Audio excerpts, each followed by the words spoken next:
Generally, glands are of two types: exocrine glands and endocrine glands. Exocrine glands, they are having the blood vessels with the help, they are having the ducts. With the help of the ducts, they can pour their secretions into the target organ. But in the case of endocrine glands, they don't have any blood vessels or ducts. They can secrete the hormones. These hormones goes into the blood. Blood is the river of life. Through the blood, it goes into the target organ. Target organ here is the affected organ. Generally, the endocrine glands are so many types.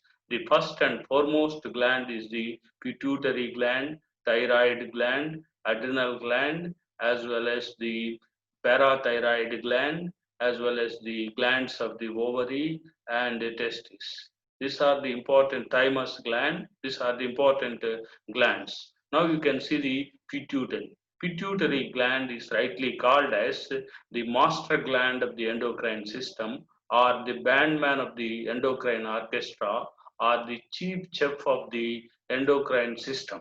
Here you can see the pituitary gland. Pituitary gland is present in the brain region near to the hypophysis. It attaches to the hypophysis by means of a stalk-like structure called the infundibulum. Generally, the pituitary gland is also called as the hypophysis. It attaches to the hypothalamus by means of a stalk-like structure called infundibulum. The hypophysis or pituitary gland, it generally measures about 0.5 grams, that means half gram, and it measures about 1.3 in diameter. The pituitary gland is responsible for the growth, development, reproduction, and metabolism of the animal. That's why it is called as the master gland of the endocrine system. And hence it is called as the master gland of the endocrine system. Generally, the pituitary gland has three parts. One is the anterior pituitary, posterior pituitary, and middle pituitary, that is middle lobe. Generally, it has three parts. One is the anterior pituitary, middle pituitary, as well as the posterior pituitary. Nowadays, the people called the anterior as well as the middle pituitary as the anterior lobe. Now you can see the general organization of pituitary. Below the hypothalamus, the pituitary gland is present. It is present 0.5 grams. It attaches to the hypothalamus by means of a stalk-like structure called infundibulum. When you see the structure of pituitary, pituitary shows two parts, one the anterior part and posterior part. The anterior lobe shows the secretory part, whereas the posterior lobe shows the neural part. Here you can see the pituitary gland hormones. The anterior pituitary, posterior pituitary, and attaches to the hypothalamus by means of a stalk-like structure called infundibulum. Here, the anterior pituitary will release so many hormones. You can see the growth hormone. Growth hormone has the effect on bone, muscles, and organs. That is, it can affect the bones, muscles, and organs. That is why it is called the affected organ or target organ. Whereas the prolactin is the luteotrophic hormone. It has the effect on the breasts, whereas the luteinizing hormone has the effect on the ovaries, produces estrogen and progesterone. Here, the follicle stimulating hormone, it also affect on ovaries as well as in the testes, as well as you can see the adrenocorticotropic hormone. It can affect the adrenal cortex and it releases the steroid hormones. Thyroid stimulating hormone. This hormone released from the anterior pituitary This anterior pituitary release the thyroid stimulating hormone. This thyroid stimulating hormone can activate or stimulate the thyroid gland, which is present on the neck region.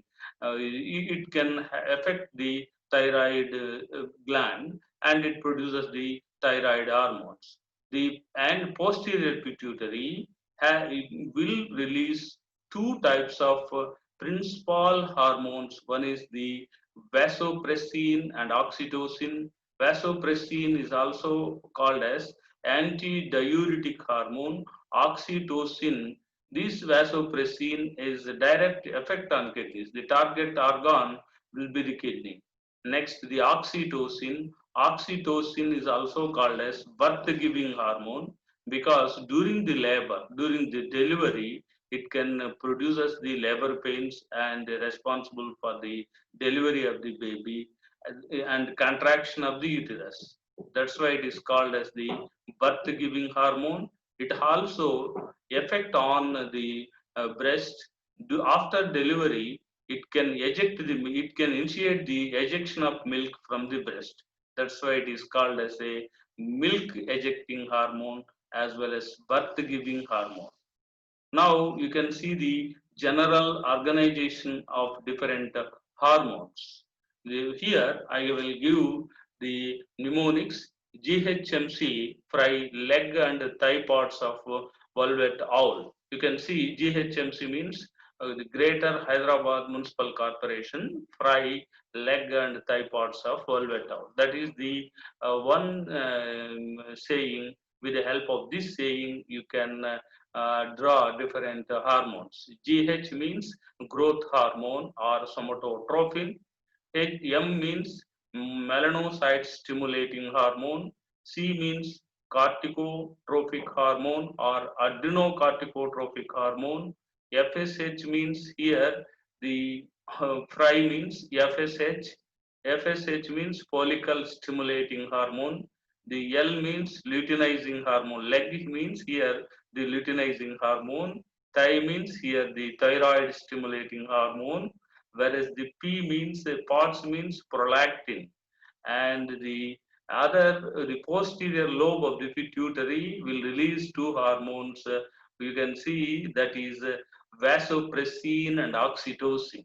V means vasopressin. Vasopressin is also called as ADH, antidiuretic hormone. The O means here oxytocin. Oxytocin is also called as birth-giving hormone.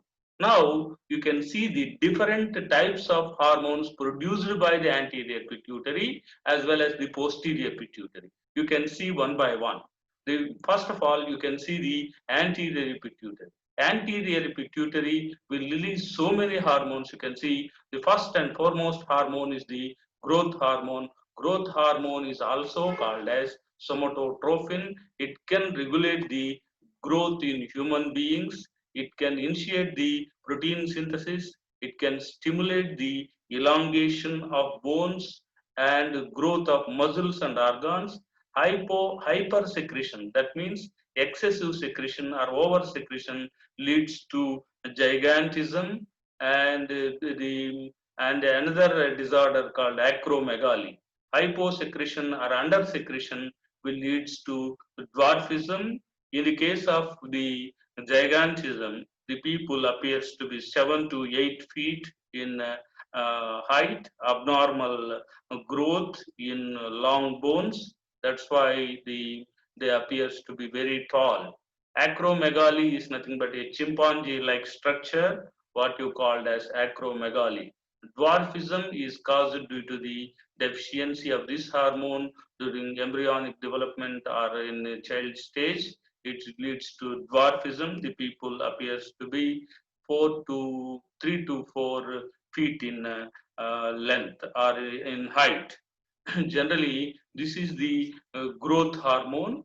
Now you can see the different hormones. One is thyroid stimulating hormone. It can stimulate the thyroid gland and secretes thyroid hormone.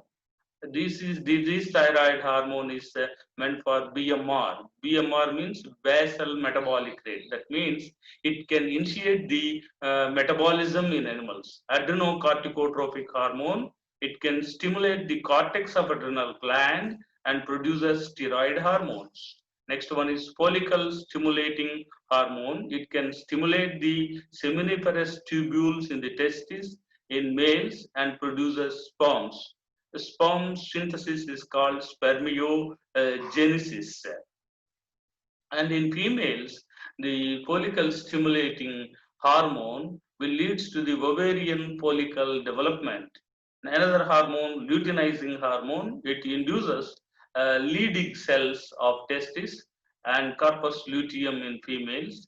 The luteinizing hormone produces luteinizing hormone will initiate the leading cells and produces testosterone in corpus luteum in female leads to the ovulation, and it also produces the female hormone called progesterone and estrogen. Prolactin, it can stimulate the growth of the breast in females during lactation. During after delivery, there will be a lactation. This is done by the prolactin. It is also called luteotropic hormone and maintain the corpus luteum.